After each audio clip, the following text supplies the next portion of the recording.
Hello, मैं स्वागत करता हूं अपने चैनल इलेक्ट्रिकल इंजीनियर XYZ से।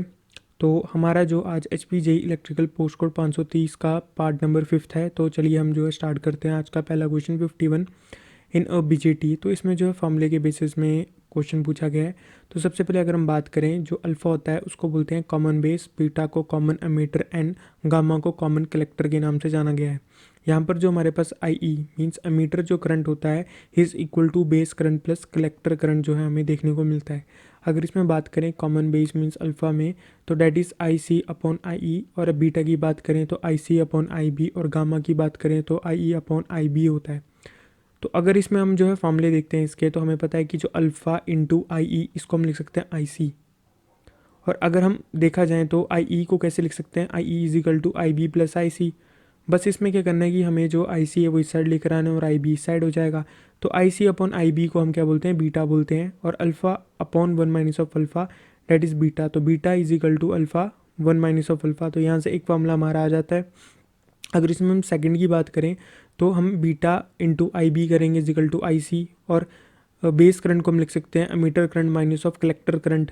तो अगर हम इसमें IE को इस साइड लेकर जाते हैं और IC को उस साइड लेकर जाते हैं, तो IE upon IC is equal to 1 plus beta upon beta. तो अब इसको IE अपॉन IC को कैसे लिख सकते हैं, मीन्स ये है तो इसका इन्वर्स लिखेंगे, 1 upon alpha is equal to 1 plus beta upon beta. तो alpha is equal to beta upon 1 plus beta. तो ये हमारा आता है सेकंड फॉर्मूला। और अगर हम इसमें गामा की बात करें तो वही है, इन दोनों को क्रॉस मल्टीप्लिकेशन कर दो, यहाँ पर IE की वैल्यू लगा दो, फिर IB और IC लेकर आ जाओ। तो जिससे जो अपना IC अपॉन IB क्या होता है, अपना बीटा होता है। तो gamma is equal to 1 plus और बीटा। तो हमारे यहाँ पर 3 फॉर्मूले जो है आ जाते हैं प्रूफ के साथ। तो अगर इसमें फर्दर बात करें, जो हमारे पास BJT है उसके ये इस तरीके से सिंबल को रिप्रेजेंट किया जाता है। तो ये NPN है और ये PNP BJT है। तो हम यहाँ देख सकते हैं कि base current, collector current and emitter है। तो हमें इन दोनों से हमें पता चला कि जो IE है वो हमेशा IB प्लस IC ही होता है। तो ये इंपॉर्टेंट क्वेश्चन है जो कि पेपर में पूछा जाता है। अब यहाँ पर देखेंगे कि यहाँ पर P है और N है। जो हमारे इसमें इलेक्ट्रॉन्स होंगे वो N2P जाएंगे और उसके अपोजिट अपना करंट जाएगा। तो ये NPN में जो एरो है वो इस साइड को जाएगा। और अगर हम PNP की बात करें तो यहाँ पर क्या है कि जो अपना इलेक्ट्रॉन्स हैं वो N से P की तरफ जाएंगे और इसी के उल्टे में क्या जाएगा, अपना करंट जाएगा इस साइड को। तो यहाँ पर देख सकते हो ये दोनों जो IE है वो IB प्लस IC, और ये दोनों के सिंबल। अगर इसमें बात करें, इस तरीके से होता है हमारा पास अमीटर, बेस एंड कलेक्टर। यहाँ पर PNP है, 2 जंक्शन हो जाएंगे, 3 टर्मिनल हो जाएंगे। अगर इसमें ऑर्डर ऑफ डोपिंग की बात बताएं तो डोपिंग में सबसे ज़्यादा इसमें पूछे जाते हैं क्वेश्चन पेपर में। तो इसमें अपना अमीटर में सबसे ज़्यादा डोपिंग है, फिर कलेक्टर में और फिर बेस में। अगर हम एरिया ऑफ कंसंट्रेशन की बात करें तो सबसे ज़्यादा एरिया होता है कलेक्टर का, क्योंकि यहाँ पर जो इलेक्ट्रॉन है वो अपना इधर से जाते हुए, बेस से होते हुए कलेक्टर तक जाएंगे जहाँ पर हीट प्रोड्यूस होगी। इसका जो एरिया होता है फिर तभी बड़ा रखा जाता है कि हीट जो है इजीली डिसिपेट हो जाए। तो सबसे ज़्यादा एरिया होता है हमारा कलेक्टर का, फिर अमीटर का और फिर बेस का। तो ये दोनों इंपॉर्टेंट क्वेश्चन यहाँ से बनते हैं। अगर हम इसमें बात करें J1 एंड J2 जंक्शन, जैसे ये J1 junction and J2 junction, अगर इसमें दोनों फॉरवर्ड वाइज हैं तब ये सेचुरेशन मीन्स क्लोज स्विच के जैसे काम करेंगे। अगर ये forward wise and reverse wise है तो एम्पलीफायर के जैसे। अगर reverse wise and forward wise है तो इसमें कट ऑफ या ओपन स्विच के जैसे। और अगर इसमें reverse wise and reverse wise है तो ये एम्पलीफायर का उल्टा होता है, उसको बोलते हैं एट्यूनेशन। एम्पलीफायर का काम है आउटपुट को एम्पलीफाई करना, और इसका काम है उस चीज़ को एक तरीके से उसका उल्टा करना। तो यहाँ पर जो BJT के जितने भी इंपॉर्टेंट क्वेश्चन है वो यहाँ से बन जाते हैं। और यहाँ पर जो हमारा 51 का आंसर है वो हमारे पास है A, beta is equal to alpha 1 minus of alpha. That's ये beta is equal to alpha 1 minus of alpha. तो यहाँ पर आप जो है देख सकते हो 51 का हमारा हो जाता है आंसर A। अगर हम फर्दर अगले क्वेश्चन की बात करें अपना 52 की, what is a simplify form of Boolean expression T। ये हमारे एक्सप्रेशन दिया है, तब इसको अगर मल्टीप्लाई करते हैं मीन्स x प्लस वाई को इस सेकंड के साथ मल्टीप्लाई कर रहे हैं, तो ये मल्टीप्लाई करके ये चीज़ आई और ये फिर बच गई अपना थर्ड वाली चीज़। इन दोनों को फिर से मल्टीप्लिकेशन किया तो इसमें क्या है कि हमें पता है x और x का कम्प्लीमेंट होता है अपना 0, मीन्स 1 है अगर x है तो x का कम्प्लीमेंट होगा 0, तो आंसर आएगा 0। तो इसमें देख सकते हो x और x का कम्प्लीमेंट 0, इसमें आएगा x और x बार का x का कम्प्लीमेंट 0 हो जाएगा, इसमें भी सेम 0 हो जाएगा, इसमें आपका y और y का कम्प्लीमेंट 0 हो जाएगा, इसमें देखा y और y का कम्प्लीमेंट 0, और यहाँ पर देखा जाए तो ये सेम। तब हमारे पास लास्ट में जो बनता है X Y plus X Y बनता है। तो इसमें जो है आइडेम्पोटेंस लॉ के थ्रू अगर हमारे पास ए प्लस ए, अगर number of time A repeat कर रहा है तो उसको एक ही लिख सकते हैं एक बारी में ए, और अगर मल्टीप्लाई में है मतलब एंड ए डॉट ए करके तो उसको ए लिख सकते हैं। तो इसमें X Y plus X Y को क्या लिख सकते हैं, एक्स वाई। तो इस तरीके से हमारा जो 52 का आंसर हो जाता है वो होता है ए, एक्स वाई। अगर हम 53 की बात करें, 0 से 300 volt voltmeter an error of +2% of full scale deflection, what would be the range of reading if the true voltage is 30 volt. अब देखो इसमें क्या है कि हमें इसमें एरर निकालना है। सबसे पहले हम इसमें 300 वोल्ट में 2% का एरर है तो 30 वोल्ट में कितना होगा। तो इसमें हम करेंगे 300 इंटू 2% अपॉन 30, तो इसमें आएगा आपका 20% का एरर हमें देखने को मिलेगा 30 वोल्ट पे। अब इसी 30 वोल्ट को मल्टीप्लिकेशन करेंगे उसके एरर के साथ, तो आंसर आएगा ±6%। तो इसी 6% को इसके साथ एक बार प्लस करेंगे और एक बार माइनस करेंगे तो इसकी रेंज निकलेगी 30 वोल्ट में जो रेंज में एरर है उस हिसाब से आएगा। मीन्स अगर हम 30 वोल्ट को मेज़र करेंगे तो हमारी वैल्यू 24 और 36 के अंदर आ सकती है, क्योंकि इसमें 30 में 6% का एरर चला हुआ है। तो इसका आंसर आएगा 24 टू 36। 53 का हो जाएगा अपना ए। अगर हम इसमें 54 की बात करें, ये आपका रिपीट है 849 में ये क्वेश्चन रिपीट हुआ है। मतलब ये वाला जो क्वेश्चन पेपर के जो क्वेश्चंस हैं वो 849 में रिपीटेड हुए हैं। Frequency can be measure by using, अब देखो इनमें से फ्रिक्वेंसी जो है वो मेज़र की जाती है वेन ब्रिज ऑसिलेटर के थ्रू ही मेज़र की जाती है। मैक्सवेल इंडक्टर के लिए, सेकरिंग ब्रिज भी अपना कैपेसिटेंस के लिए, और कैम्बेल आपका इंडक्टर के लिए। तो इसमें आपका 54 का हो जाता है सी, और इसकी जो फ्रिक्वेंसी रेंज है वो इंपॉर्टेंट है। वेन ब्रिज ऑसिलेटर में 1 hertz to 1 megahertz, phase shift oscillator में 1 hertz to 10 megahertz, Hartley oscillator, फिर तुम्हारा कॉल्प ऑसिलेटर। तो ये इनकी जो है फ्रिक्वेंसी रेंजेस हैं। बट इसमें जो वेन ब्रिज ऑसिलेटर की रेंज जो है वो इंपॉर्टेंट है, बाकी की याद करने की ज़रूरत नहीं है। अगर इसमें 55 क्वेश्चन की बात करें, अब देखो इसमें जो आपका फेज शिफ्ट ऑसिलेटर है वो पिछले प्रीवियस वीडियो में मैंने अच्छी तरह से उसको एक्सप्लेन किया था, तो वहाँ से जो क्वेश्चन बनते हैं तो वो आप पिछली वीडियो में जाके देख सकते हैं। अगर हम 55 क्वेश्चन नंबर की बात करें, in a boolean expression f is equal to a plus B, ये बना हुआ है। इसमें f क्या है, देखो f को हम लिख सकते हैं, इसको मल्टीप्लिकेशन किया यहाँ पर 0 हो गया।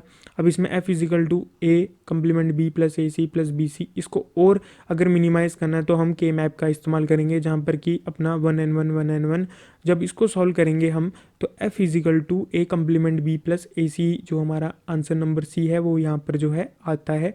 तो ये के मैप के थ्रू इसको जो सॉल्व किया है। और नंबर ऑफ सेल वही है कि 2 की power 3 n is a variables, तो a b n c variable है तो 8 इसमें सेल बनेंगे, जैसे 0 1 2 3 4 5 6 7, और यहाँ पर a complement b plus A C plus B C, तो 1 2 3 4 इस तरीके से बनेंगे, और यहाँ पर इसको सॉल्व करके अपना आंसर आ जाएगा f a complement b plus A C. तो 55 का आंसर हो जाएगा हमारा सी। अगर इसमें ये भी रिपीटेड क्वेश्चन है आपका, 0 to 100 volt voltmeter has an guaranteed accuracy of 1% at a full scale reading, what will be the error if it read 50 volt. अगर इसमें बात करें, एरर की बात की थी जैसे हमने पीछे निकाला था, अगर 100 वोल्ट इंटू, अगर इसको एक तरीके से और भी कर सकते हैं, अगर 100 वोल्ट पे 1% की एरर है तो 50 वोल्ट मीन्स इसका हाफ करेंगे तो एरर इसका क्या हो जाएगा, बढ़ जाएगा। तो अगर वरना नहीं इससे नहीं समझना तो आप इससे कर सकते हो 100 इंटू 1/50, जिसके ऊपर आप एरर निकालना चाहते हो, तो 2% का एरर यहाँ पर आएगा। तो 56 का आंसर हो जाएगा हमारा बी।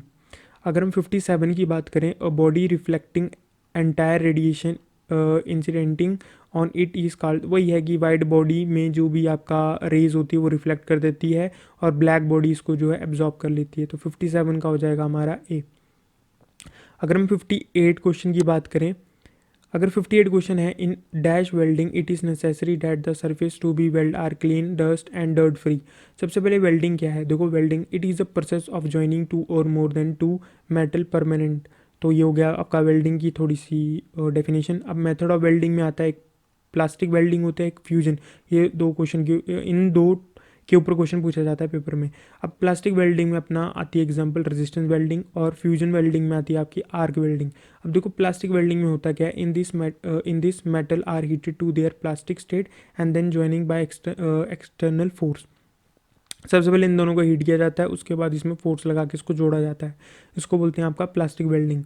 अगर इसमें फ्यूज़न की बात करें, metal are heated to their melted state and then allow to solidify without external force. इसमें जो एक्सटर्नल फोर्स नहीं लगती है फ्यूज़ वेल्डिंग में, और बट जो आपका दूसरे वाली है वेल्डिंग, इसमें प्लास्टिक वेल्डिंग में वहाँ पर फोर्स लगती है।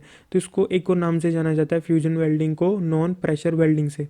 अब देखो रेजिस्टेंस वेल्डिंग और आर्क वेल्डिंग कौन कौन सी है। देखो रेजिस्टेंस वेल्डिंग में but, flash but, spot, projection और सीम आता है इसके अंदर। और आर्क वेल्डिंग में metal arc, carbon arc, atomic hydrogen, metal inert gas and tungsten inert gas, तो ये आती है दो, मतलब ये दो टाइप के जो है वेल्डिंग है हमारी। और इसमें रेजिस्टेंस वेल्डिंग के मतलब कि कौन से टाइप के अंदर आता है, जैसे प्लास्टिक और फ्यूजन वेल्डिंग में आर्क वेल्डिंग ये पूछे जाते हैं पेपर में। अगर हम सेम वेल्डिंग की बात करें तो यहाँ पर क्या होता है, रोलर के थ्रू इस तरीके से, मतलब एक्यूरेट एक तरीके से वेल्डिंग हमें जो है देखने को मिलती है, उसको बोलते हैं सीम। या कंटिन्यूस फॉर्म ऑफ वेल्डिंग हमें जो है देखने को मिलेगी। देखो it is similar to spot welding but difference is that the electrode are in form of rollers की फॉर्म में होते हैं। तो it is not recommended for copper and copper alloy. ये वाला क्वेश्चन ये वाला जो है पूछा जाता है, कॉपर और कॉपर अलॉय के ऊपर जो है पूछा जाता है। ये क्या हो गया, कॉपर और कॉपर अलॉय के पीछे जो है यहाँ पर पूछा जाता है क्वेश्चन। और दूसरा है it is essential the surface to be weld are clean, dirtless and dust, क्योंकि रोलर है इसके थ्रू उसके जो सरफेस है वो क्लीन, डर्टलेस और डस्ट फ्री होनी चाहिए। तो 58 का आंसर हो जाएगा हमारा सी।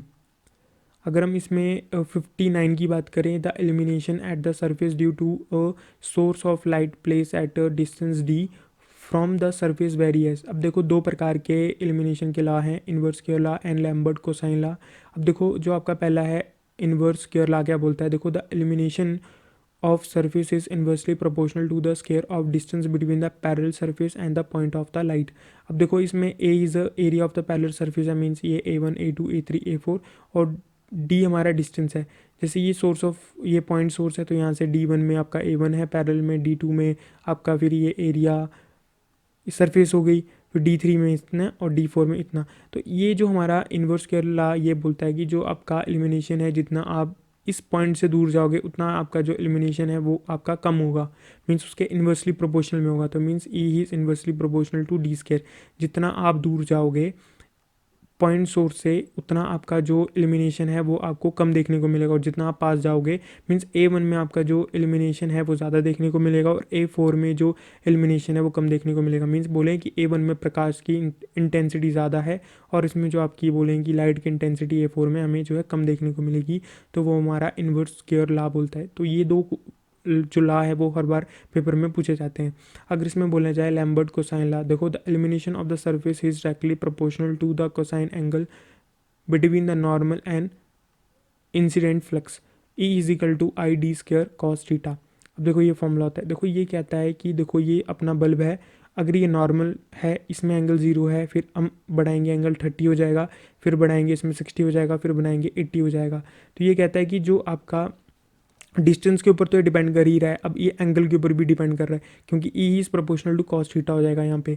देखो कॉस थीटा में अगर एंगल कम होगा तो वो मैक्सिमम वैल्यू बताता है, और अगर एंगल बढ़ेगा तो जो वैल्यू है वो कम हो जाएगी।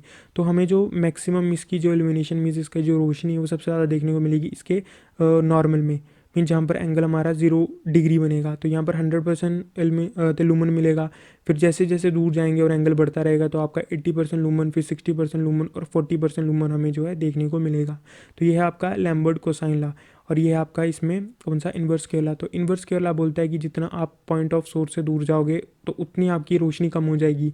अब इसमें जो सेकंड लॉ बोलता है कि देखो एंगल के ऊपर भी ये डिपेंड करता है। देखो आप तो हो पास में, बट आपका जो एंगल है, लाइट का जो एंगल है वो अगर 80 डिग्री के एंगल में पड़ रही है तो आपको जो रोशनी का जो प्रकाश है वो कम देखने को मिलेगा। तो ये बताता है आपका कौन सा लैम्बर्ट कोसाइन लॉ।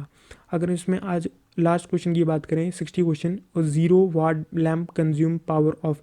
अब देखो जो 0 वाट लैम्प होते हैं, देखो 0 वाट कोई बल्ब नहीं होता, 0 वाट का मतलब हुआ कि जो कंजम्पशन है वो एक तरीके से 0 हो जाए, तो ऐसा कभी भी नहीं होता है। तो ये जो है मार्केटिंग के लिए जो है 0 वाट जो है लैम्प का नाम दिया गया। वैसे ये जो 1 घंटे में 5 से 10 वाट तक की जो है कंजम्पशन ये कर देते हैं। जो हम छोटे छोटे से जो बल्ब होते हैं जिसको हम 0 वाट बल्ब बोलते हैं, वो 5 से 10 वाट तक की कंजम्पशन जो है कर देते हैं। तो आज जो है ये क्वेश्चन हो जाते हैं मतलब यहाँ पर ख़त्म। तो अगली हम जो है क्वेश्चन लेकर आएंगे, तो बने रहिए। ये वाले क्वेश्चन है और इसमें बहुत ज़्यादा क्वेश्चन जो आपके रिपीट जो है देखने को मिले हैं। तो ये अगली वीडियो में हम इसको जो है आगे करेंगे सॉल्व। धन्यवाद।